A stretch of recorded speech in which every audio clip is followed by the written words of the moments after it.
Ang Buhay OFW ay hatid sa inyo ng San Miguel Corporation, EGI, E-Ganzon Incorporated, APG, International Aviation Academy Incorporated. 19 na tulog na lang po at Pasko na. Damang-dama na natin ang malamig na simoy ng hangin. Kaliwat kanan ng mga palamuting pamasko sa buong kapaligiran. At dumarami na rin po ang bilang ng mga nag-uwi ang OFW para makapiling ang kanilang mga mahal sa buhay sa darating na selebrasyon ng kapanganakan ng ating Panginoong Hesukristo. Magandang gabi po sa inyong lahat. Ako pong inyong kapatid, Marisa Delmar, at ito ang Buhay OFW. Ngayong gabi, uusisain at pag-aaralan natin kung ano ang mga benepisyong makukuha ng ating mga mag-aaral kapag aktwal silang nakapagtrabaho sa ibang bansa. Ituturo namin sa inyo kung saan tayo makakabili ng genuine Pampanga Christmas lanterns nang hindi na dadayo pa ng Pampanga. Aalamin natin ang mahalagang ginagampanan ng visual simulation sa mga nag-aaral ng Marino. At ibabahagi namin sa inyo ang mga naging kaganapan sa ating Happy Barangay Project sa La Paz, Makati ng ating Rotary Club of Makati Nelson, Rotary International District 3830, kung saan ang inyo pong lingkod ang Best President sa taong ito.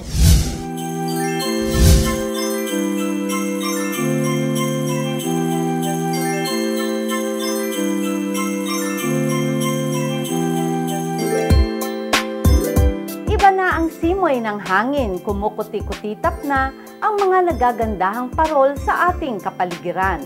Senyales na ilang tulog na lang at Pasko na sa mga kapatid nating OFW na nagpaplanong bumili ng mga magagara at genuine Pampanga lanterns. Meron na pong mabibili sa kahabaan ng Molino Boulevard, Bacoor, Cavite. Mga kapis po, in-order po namin sa Pampanga. Pag sa bakal na, yung tito ko na po yung nagdi-design sa mga ilaw, sa bakal, spray. Sila na po yung gumagawa. Tubong Pampanga ang Galang at Malonzo family. Naisipan nila na sa Cavite na pumwesto dahil siksikan na sa Pampanga ang nagtitinda ng parol. Pero pagtapos ng Pasko, Uwi kami ng Pampanga, mag-apply ng trabaho. Nakakaaliw ang mga disenyo, iba't ibang hugis at kulay, sari-saring palamuti. Andyan si Santa Claus na nakasakay sa kalesa, Santa Claus sa helicopter, nagpa-parachute na Santa Claus, at Santa Claus with his faithful reindeers. Pinakamura po namin sa parol, yung maliit, 800. Tapos yung sumunod, yung small size 1.3. Tapos yung medium size, 1.8. Tapos yung large po, 3.5. Tapos yung mga bakal po, reindeer na maliit, 1.3, small size, 2.5, medium, 3.5, yung large, 4.5, tapos yung kalesa po, 3.5. Tapos sa mga parol, ano naman po, yung malalaki namin, 4.5 po.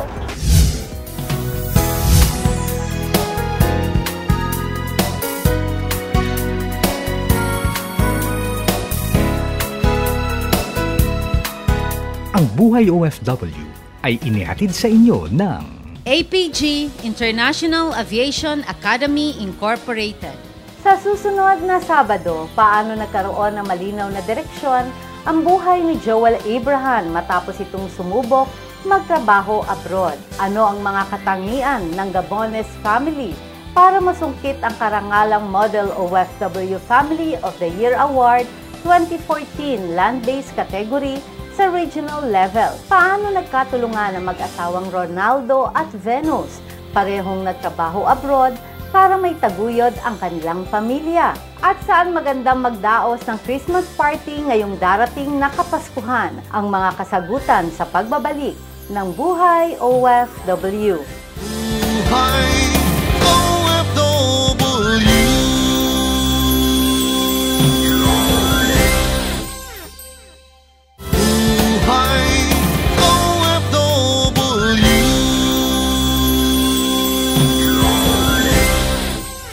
Ang Buhay OFW ay hatid sa inyo ng Environment Solutions Flood Barriers, Flood Protection and Flood Management, EGI, E-Ganzon Incorporated, General Building and Engineering Construction Company, Poshum Global, The Green Company, Eco-Friendly Steel Frames, Southville International School and Colleges, EGI Resort and Hotel, Mactan, Lapu-Lapu, Cebu City.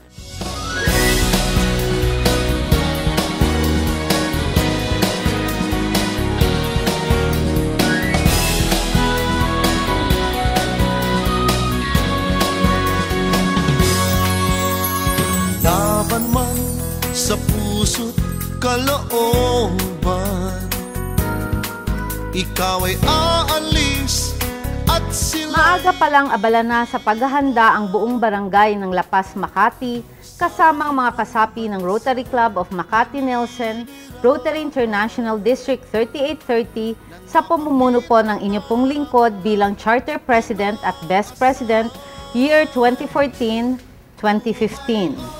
Kasama rin po ang mga kapatid natin mula sa programang Buhay OFW para sa paghahanda sa gaganapin na launching ng Rotary Club Makati Nelson Happy Barangay Project sa La Paz, Makati City. Rotary Club Makati Nelson Happy Barangay Makati. Importante talaga ang La Paz, Makati dahil sa ang ating Best President Mary Lou, kami pong mga Rotarian Presidents, napakarami pong okasyon bawat isang araw. Kaya kami po naglalagari kami para kami mga artista pa rin hanggang ngayon. Naglalagari sa iba't ibang lugar para mapagbigyan lahat ng mga activities ng Rotary District 3830. Ang Happy Barangay ay isang community service project ng Rotary Club of Makati Nelson, kung saan isang buong araw po tayo nagbigay ng mga seminars at training at nakipag-banding sa mga residente ng Barangay La Paz, Makati City. Kami po sa lahat po ng bumubuo dito po sa La Paz at sa buong konseho po ng La Paz at sa ngalan po ng aking asawang Barangay Captain Ford Concepcion. Maraming salamat po. At sa lahat po ng aking mga kabarangay, maraming salamat. At kayo po ay nagsidalo. Ito po may matututunan po tayo dito. Sa tingin ko po, itong mga proyekto na ilalapit po sa atin ng Rotary dito sa ating barangay, tingin ko masusustain po natin yung mga wala pong trabaho, mga kabataan po, mga tambay lang. Siguro, ito po ang magiging sagot po sa ating barangay. Buong suporta po ang binigay ng mga kasama natin, ng mga officers and members ng Rotary Club of Makati Nelson, District 3830, na nagbahagi ng kani-kanilang kaalaman para sa isang mapayapa, malusog, malinis, magaling at maunlad na Happy Barangay La Paz. Ang district ko through me ay tutulungan kayo dito sa Happy Barangay.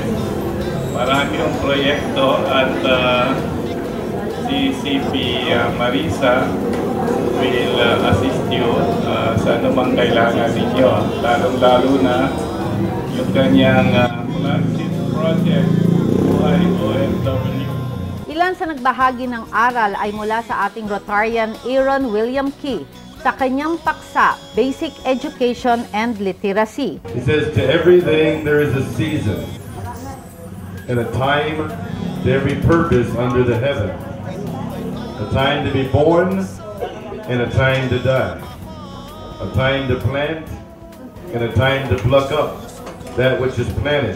Rotarian Carmencita Uy para sa paksa patungkol sa pagiging matagumpay na OFW. OFW, o isang kasambahay. So, ito po ay isang formula na kailangan ng ugali, kailangan natin, kahit saan tayo pupunta, dapat natin itong uunahin bago tayo i-training natin yung ating sarili. Si Immediate Past President Mike Magpayo para sa usapin tungkol sa droga at kung paano mapapanatili ang magandang pagsasama ng pamilya at ng mag-asawa.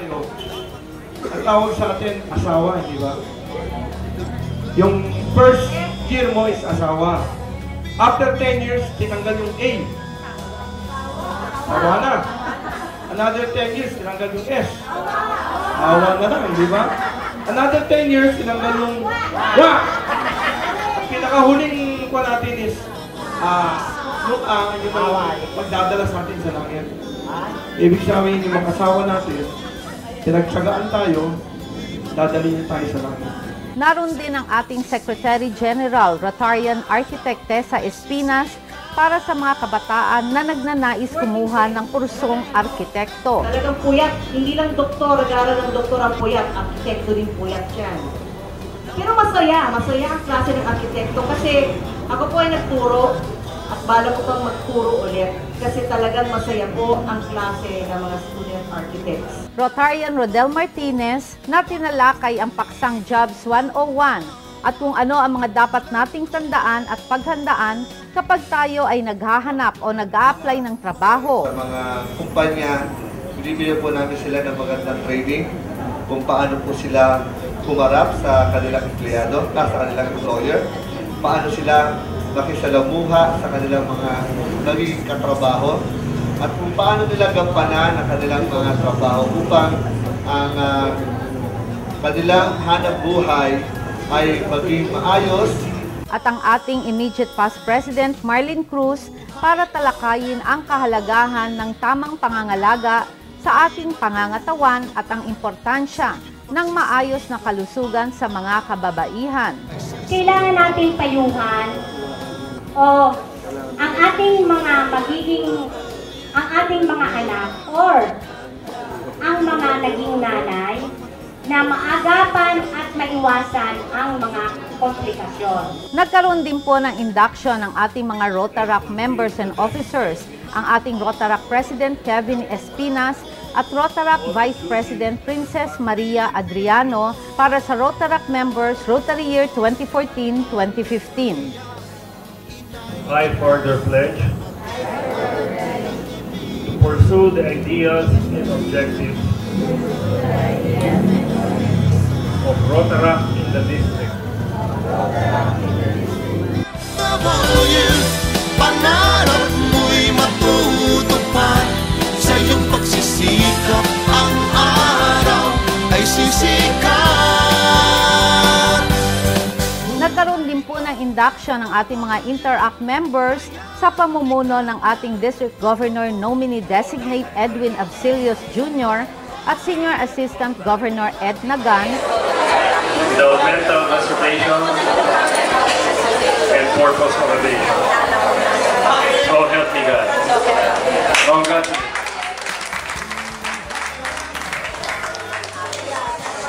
Nagkaroon din ng induction ang Rotary Community Corps or RCC ng Rotary Club of Makati Nilsen. Ang tema ng Rotary International sa taon na ito, Light Up Rotary. Kapag meron pong ganitong induction, ito po ay tinitingnan bilang isang solemnong okasyon. Hindi naman solemno na parang spiritual, pero sila po yung tatanggap sa balikat nila ng responsibilidad na dapat gampanan ng Rotaract at Interact. Isa sa mga naging highlights ay ang signing of Memorandum of Agreement na pinangunahan po ng ating La Paz Makati Punong Barangay, Honorable Ferdinand Concepcion, Happy Barangay Service Project Chairman, Past President Caloy Itorseta, at ng inyo pong lingkod bilang Charter President at Best President ng Rotary Club of Makati Nilsen, Rotary International District 3830. Bago natapos ang araw, isang masayang gift-giving at maagang pamaskong handog ang hatid namin para sa bawat isang residente na dumalo sa ating Happy Barangay launch ng Happy Barangay La Paz, Makati City. Kasama ko rin po ang aking mga Best Presidents for Rotary Year 2014-2015. Best President Mary Lou Claudio, Best President Tani Panahon, Best President June Obong, Best President Tess Lachauna, at Best President Patrick Fontilla. Kasama rin po si Past President Carlo Claudio. Maraming salamat po sa inyong lahat. Sa La Paz, Makati, ang ating Happy Barangay Project ng Rotary Club of Makati Nilsen. Advance Merry Christmas and a Happy New Year to all. Thank you very much po at congratulations at mabuhay sa Rotary Club of Makati Nilsen. With the strength to carry on, and you have to be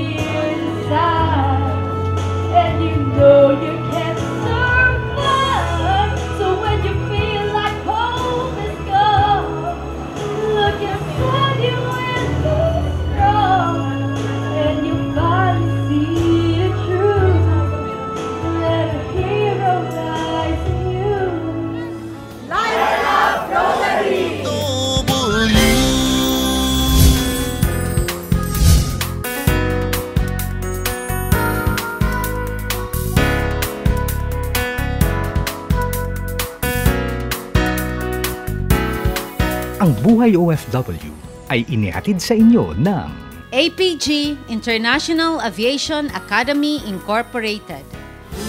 Buhay OFW. Buhay OFW.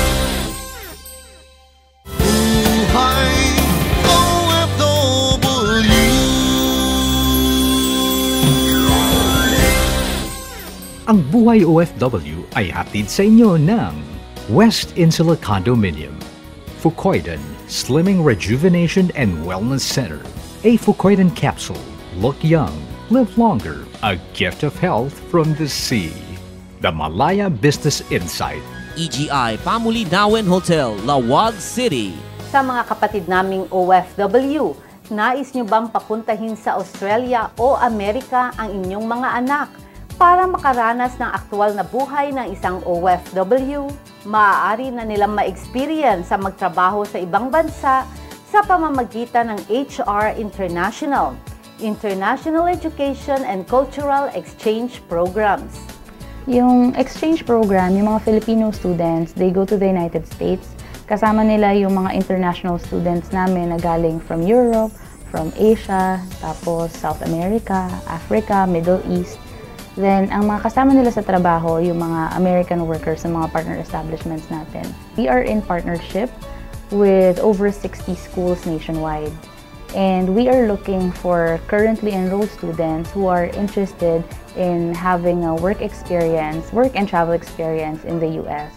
So, we are promoting an exchange program with a work component. Tapos, yung ating mga partners doon sa US, kailangan ma-pre-screen yung ating mga participants to make sure that they are qualified, interesado sila magtrabaho, and then kami yung nagiging support team nila sa pagbigay ng mga information about the program, pati sa visa processing, pati sa Commission of Filipinos Overseas na mga requirements, and then yung sa ating Commission on Higher Education. So nakikipag-coordinate kami sa lahat ng mga higher educational institutions nationwide to make this program successful. Pwede kang kumuha ng work and travel program or internship program. It can be an internship program if yung kanilang course ay related doon sa kanilang magiging work experience at approve ng school nila yung mga duties na gagawin nila na in-line doon sa OJT requirements ng department nila. And the other one is as an externship. So yung externship naman, it's purely based on, experiential learning. Kahit wala silang school credits and they just want to have a travel experience, they want to get a visa and work experience, then they can definitely use the program. As long as college students sila, any college students nationwide, pwede silang mag-apply. We have business, hospitality, hotel and restaurant management, tourism management, travel management. Meron din tayong mga engineering na mga students. And this year, we are opening pati sa mga medical and criminology. As long as they want to work with the companies that we have, then pwede sila mag-apply. Ang work at travel program ay tumatagal ng 3 hanggang 4 na buwan, samantalang 1 taon naman kapag internship. Ang maganda sa mga visa sponsors natin is naghahanap sila ng mga employers na maganda yung package para sa mga students. So, when they arrive there, most of them nakaset na yung housing, pati yung furnish na yung most ng mga tinitirhan ng ating mga estudyante. Tapos, informed na rin sila kung ano yung mga available activities, kung may restaurant ba na malapit, mga grocery stores. Tapos, yung pagkain nila, if it's a restaurant, most likely may mga offer din na free shift meals, or kung ano pa yung mga benefits na pwedeng i-offer. Like, sa mga theme parks and water parks, meron silang mga free entrance passes, which can be up to $50 to $70 per person per day. So, pag day off nila, libre yung entrance fee nila, and they can have fun. Maliban sa masaya at talagang matututo ang ating mga exchange students, sigurado pong kikita sila dahil per hour ang sweldo sa kanilang on-the-job training. Ang minimum na in-offer sa mga college students natin na non-tip position is at $7.25 per hour. And ang highest na in-offer this summer is $12 per hour. Bukod sa kanilang OJT, pinapayagan at legal ang pagkuha ng second job or part-time job para magkaroon ng extra income. Allowed ang mga students na magkaroon ng mga second jobs. Basta kaya ng katawan at kaya ng schedule nila, they're welcome to find their own second jobs. Ang pinakamalaking kinita nung, ito na yung record-breaking, umabot siya ng 500,000. Kasi naging 3 naman ang trabaho niya. Ang kagandahan pa nito, karamihan sa mga exchange students natin ay nakakakuha ng regular na trabaho sa Amerika. About 95% of them, after graduation, they're being offered yung retirement.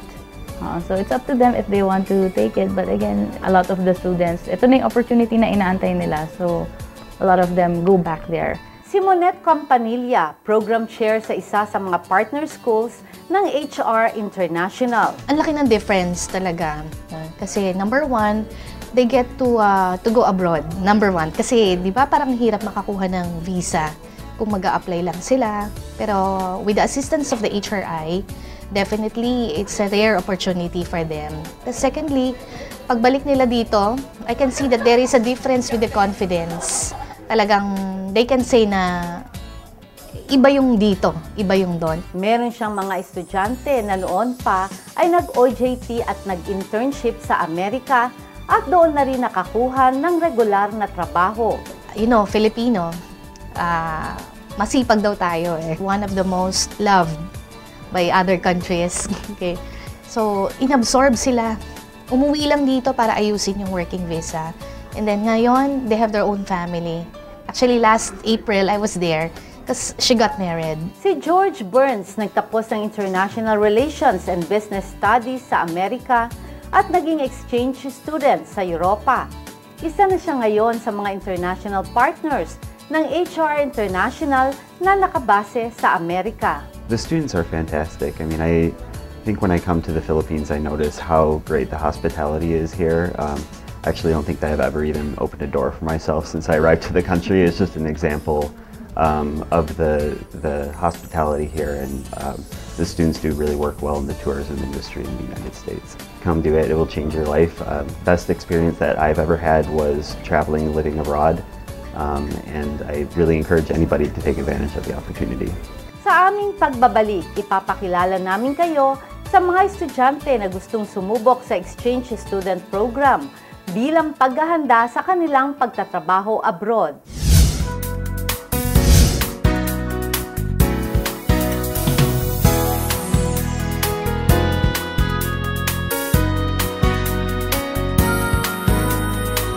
Ang Buhay OFW ay inihatid sa inyo ng APG, International Aviation Academy Incorporated. Sa susunod na Sabado, paano nagkaroon ng malinaw na direksyon ang buhay ni Joel Abraham matapos itong sumubok magtrabaho abroad? Ano ang mga katangian ng Gabones family para masungkit ang karangalang Model OFW Family of the Year Award 2014 land-based category sa regional level? Paano nagkatulungan ang mag-asawang Ronaldo at Venus, parehong nagtrabaho abroad, para may taguyod ang kanilang pamilya? At saan magandang magdaos ng Christmas party ngayong darating na Kapaskuhan? Ang mga kasagutan sa pagbabalik ng Buhay OFW. Buhay OFW.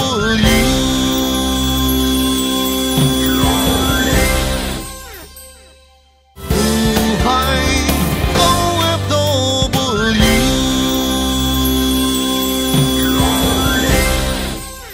Ang Buhay OFW ay hatid sa inyo ng Environment Solutions, Flood Barriers, Flood Protection, Flood Management, Poshum Global, The Green Company, Eco-Friendly Steel Frames, The Manila Times, Drive It, EIFS Systems, as green as it gets. EGI Albergo Di Feroca Hotel, Baguio City, where every day is a holiday. APG, International Aviation Academy Incorporated.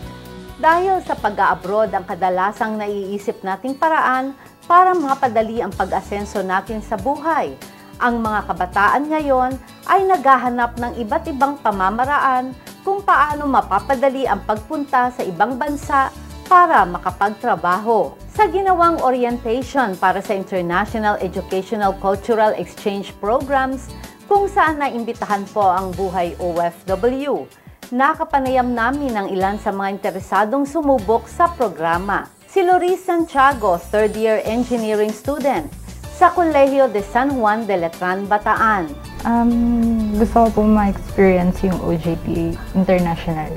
Malaki ang paniniwala ni Loris na pag sa Amerika siya nakapag-OJT, magiging globally competitive siya at malaki ang maitutulong nito sa pangarap niyang pagsunod sa yapak ng ama na isang OFW sa Nigeria. After college po, ito po, isa po tong way, tong OJT ko po, para after college po, mas madali pong pumunta abroad.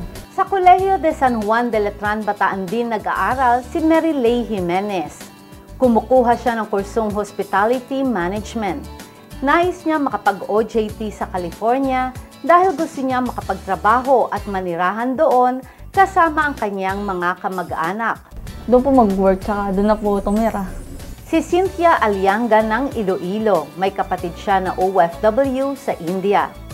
Nais niya makapag-OJT sa Amerika ang anak na si Luke, isang third-year tourism student sa Iloilo. Of course, he wants to get experience from abroad. So parang, kasi tourism yung course niya. Actually, mutual. Kasi pag-present niya, so as if I see na parang interested siya, so nag-support na lang ako sa kanya kasi anyway, it's experience, so lifetime experience. So though it's medyo we have to invest, but yung investment worth naman sa experience. Lumaki naman sa Italy si Kim Eric Bacaltos. 12 years old pa lamang siya na mag-migrate ang kanyang pamilya sa Florence. Una nagpunta sa Italy ang kanyang ina bilang household service worker. Matapos ang 3 taon, sumunod ang kanyang ama at eventually, kinuha na rin silang 3 magkakapatid. Aminado si Kim na talagang nahirapan siyang mag-adjust sa kanilang pamumuhay sa Italy. Sobra po. Kasi iba yung culture, iba din yung language. Liberated sila, tas tayo conservative. Napakahirap. Sobra. Kumakain kami ng rice once a week lang. Tapos na si Kim ng kursong European Culinary Arts sa Italy. Umuwi siya ng Pilipinas para mag-aral ng HRM at sumubok mag-exchange student sa Amerika. Para hindi na ako mahirapan if ever na gusto kong mag-visit ng US. Ito na yung opportunity na meron akong record na pumunta ako ng US. Maiba naman yung pathway ng life. Kasi andun na sila sa Europe lahat eh. Gusto ko naman gusto ko naman maiba. Kumbaga parang, okay, dyan kayo, dito naman ako. Gusto ko rin mamuhay ng independent talaga. Nakipagkwentuhan kami kay Dave Pascual para marinig namin ang kanyang mga naging karanasan bilang exchange student na aktual na nakapagtrabaho sa Amerika. Experience ko po, first, back in 2009, I worked at the Hilton Hotel. I was a houseman, part of housekeeping department. Medyo mahirap yung trabaho at kailangan kong magsikap kasi tinitrain ko yung sarili ko. And at the same time, kailangan ko rin pong kumita. Malaki ang naitulong sa personalidad ni Dave ang 3 buwan niyang pamamalagi sa Amerika. US, usually it's a fast-paced country when it comes to work. Kailangan mabilis ka. Kailangan marunong ka rin sumunod sa iutos sa'yo. And hindi mo kailangan matakot sa mga tao. Yun yung kagandahan doon. Because ang trato ng mga tao sa inyo is pantay-pantay. No matter ano yung trabaho mo, where you came from, at kung ano yung estado mo sa buhay. And then, ang kagandahan po noon is, yun nga po, natuto ako. Hindi lang sa sarili ko, pero natuto ko dahil dun sa mga taong tumulong sa akin. Naging independent ako, that's one.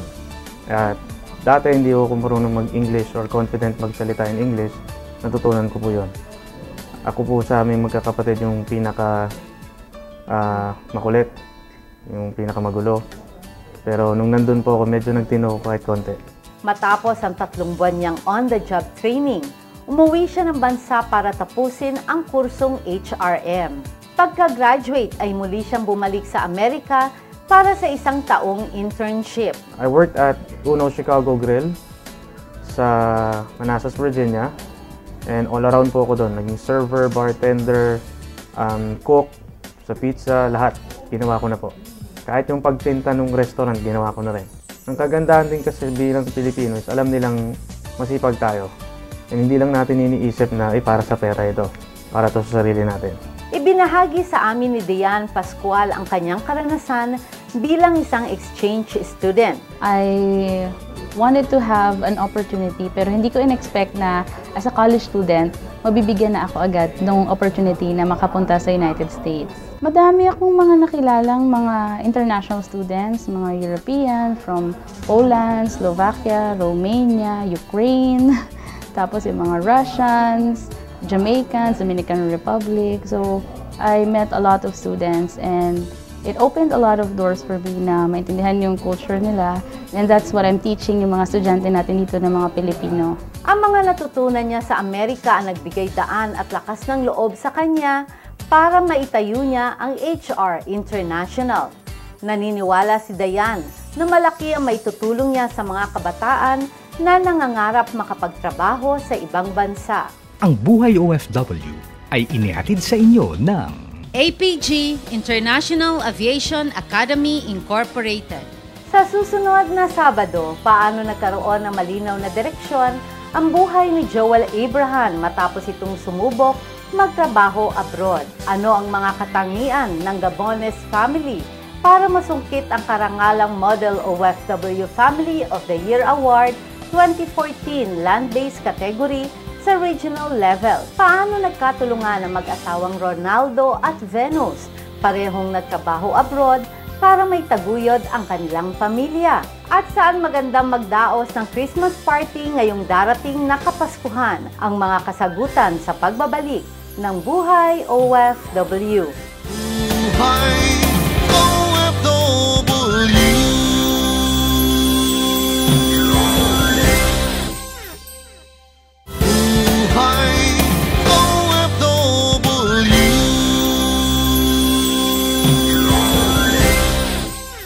Ang Buhay OFW ay hatid sa inyo ng San Miguel Corporation, Drive It, EIFS Systems, as green as it gets, a Fucoidan capsule, look young, live longer, a gift of health from the sea, Southville International School and Colleges.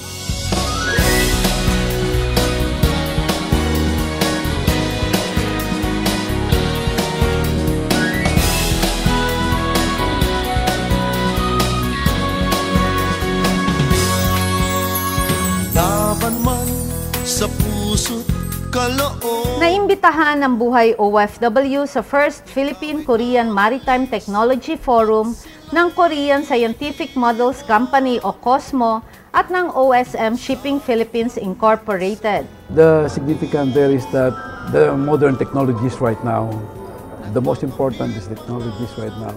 Because of the fast changes of the industries right now, due to regulation, due to security, due to cargo operation of the vessels, and a lot of things, especially in schools, a lot of changes right now, especially for the implementation of Maritime Labor Convention 2006 also, and a lot of this to be changed.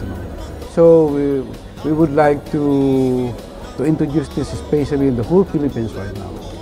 With the help of my friend, Mr. Park, I believe that with this education and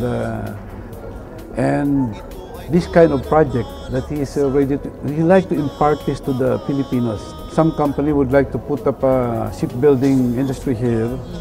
There should be at least a school offering, aside from NAMI, additional school to offer these naval architecture courses.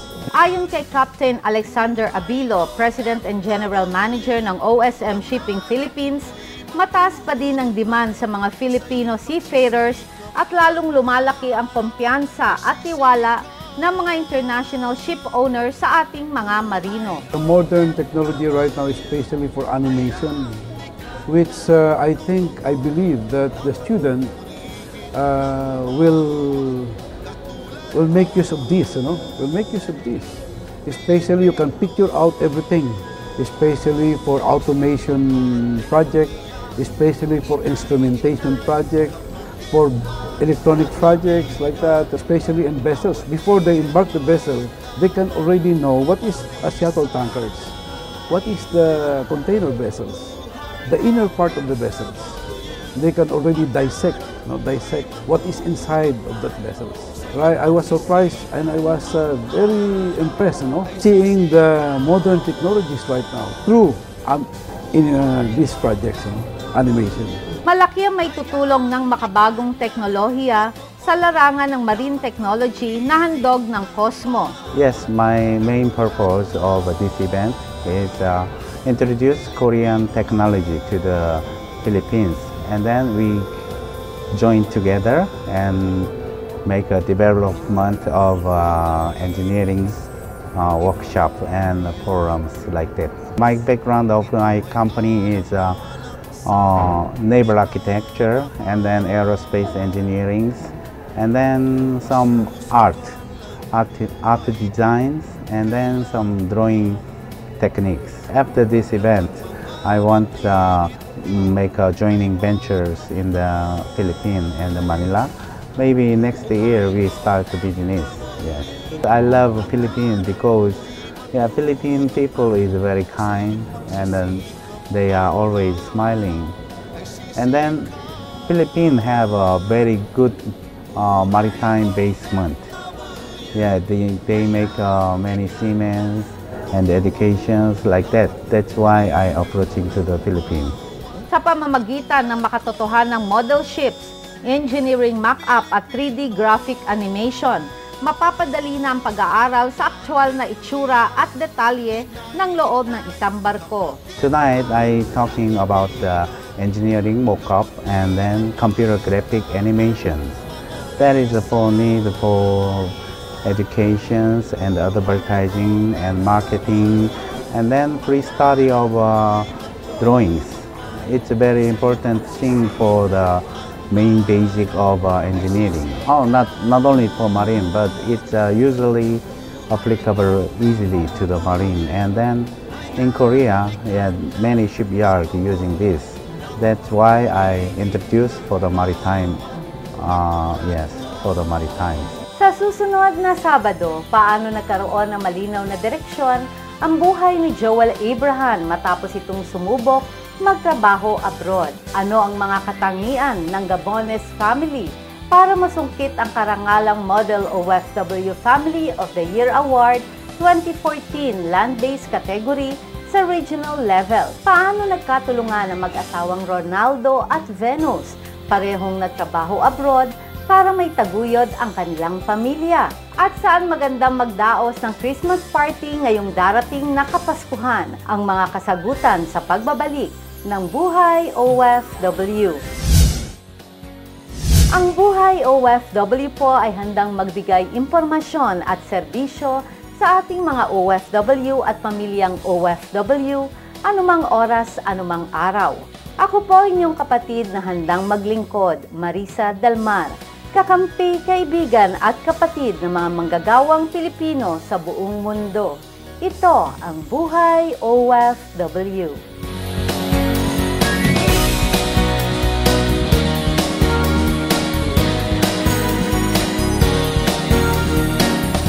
Ang Buhay OFW ay inihatid sa inyo ng San Miguel Corporation. Drive it wall cladding system as green as it gets. South Insula Condominium, Beauty and Intelligence. Southville International School and Colleges. The Malaya Business Insight. APG, International Aviation Academy Incorporated. Katulad ko, handa kang magpaalipin sa ibang bayan. Ito ay alang-alang sa minamahal. Isusugal ang buhay kung kailangan nang ang mga minimithi ay makamtan. Buhay OFW, pangarap mo'y matutupad. Sa iyong pagsisikap ang araw ay sisikat.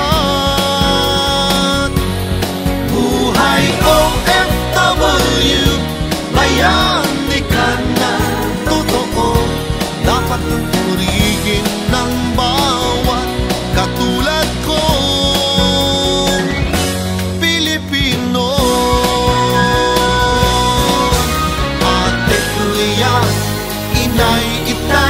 kapatid at kaibigan.